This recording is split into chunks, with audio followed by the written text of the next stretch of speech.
right, it's good to see you all here at the Hop Shop here in Staten Island.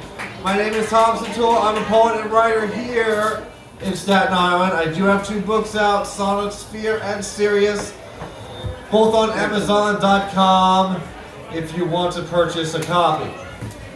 But I'm going to cover not only my own work, but the works. Whoops, that's right. Thank you, Omar. Thank you, Omar.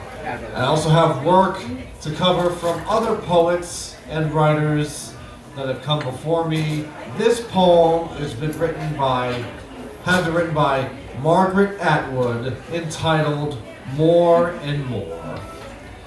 More and more frequently, the edges of me dissolve and I become a wish to assimilate the world, including you, if possible, through the skin, like a cool plant tricks with oxygen and live by a harmless green burning. I would not consume you or ever finish. You would still be there surrounding me, complete as the air. Unfortunately, I don't have leaves. Instead, I have eyes and teeth and other non-green things which rule out osmosis. So be careful, I mean it. I give you fair warning. This kind of hunger draws everything into its own space, nor can we talk it all over, have a calm, rational discussion. There is no reason for this, only a starved dog's logic about bones. Another poem by Charles Bukowski entitled A Radio with Guts. It was on the 2nd floor on Coronado Street. I used to get drunk and throw the radio through the window while it was playing, and of course, it would break the glass in the window and the radio would sit there on the roof still playing. And I'd tell my woman, what a marvelous radio. The next morning I'd take the window off the hinges and carry it down the street to the glass man who would put in another pane. I kept throwing that radio through the window each time I got drunk, and it would sit there on the roof still playing a magic radio, a radio with guts. And each morning I'd take the window back to the glass man. I don't remember how it ended exactly, though I do remember we finally moved out. There was a woman downstairs who worked in the garden in her bathing suit.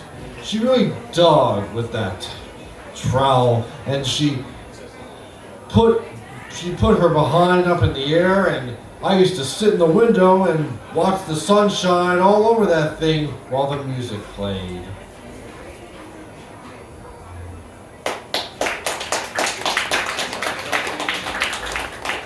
This poem is from me, off the Sonic Sphere book, my debut, entitled Homer.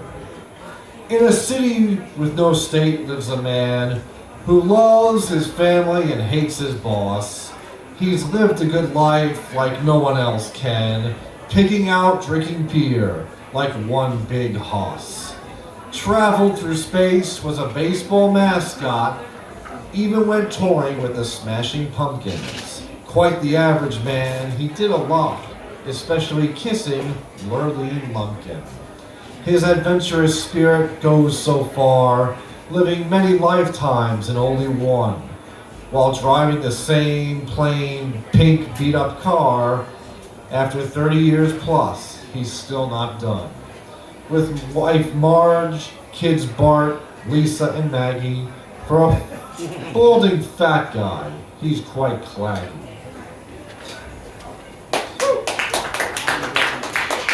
This one is from the Sirius book, the 2nd book that came out.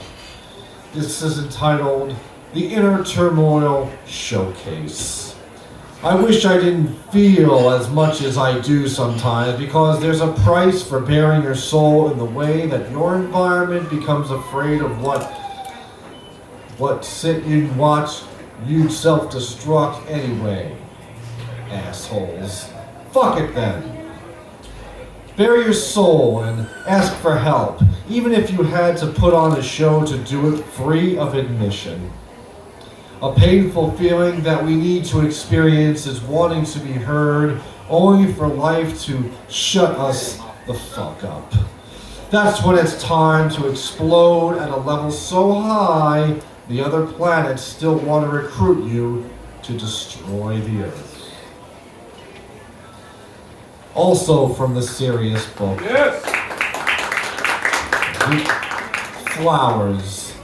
To escape the real world, look at flowers as they relax us deeply, unhappily. Replenish us with unlimited powers. Give us gifts of strength we need constantly. Even the most powerful need beauty. As they dance with grace or lift heavy weights, to remain happy or help the moody. Flowers bring us all smiles as it elates. People get excited for baseball games, barbecues, auto shows, a rock concert. Other events in our world always rains as we ignore beauty at our most curt. In a life where emotion becomes king, serenity is what flowers can bring. And finally, from the Sonnetsphere book, Street Samurai. The loud pitter-patters that I can hear are nothing but teardrops from up above. Outside in the cold with nothing to fear, except for the pitch black we know and love. As the angels cry, I take to the streets, navigating the darkness on my own. Then comes a trace of footsteps that I meet. Across from me enters a midnight clone. Armed with shurikens and a machete, he walks up to me, breathing heavily. I pull my katana, armed and ready. I close the gap, smiling devilishly. We joust with passion and recklessly so, careless of who wins, our excitement grows. Follow me on Facebook at Thompson Tula. Thank you. Follow me on Instagram at Centula Tom. Follow me on YouTube at TA Centula and on BandLab at TC Poet Writer. Thank you, Hop Shop. It's been a slice. Enjoy the week, everyone.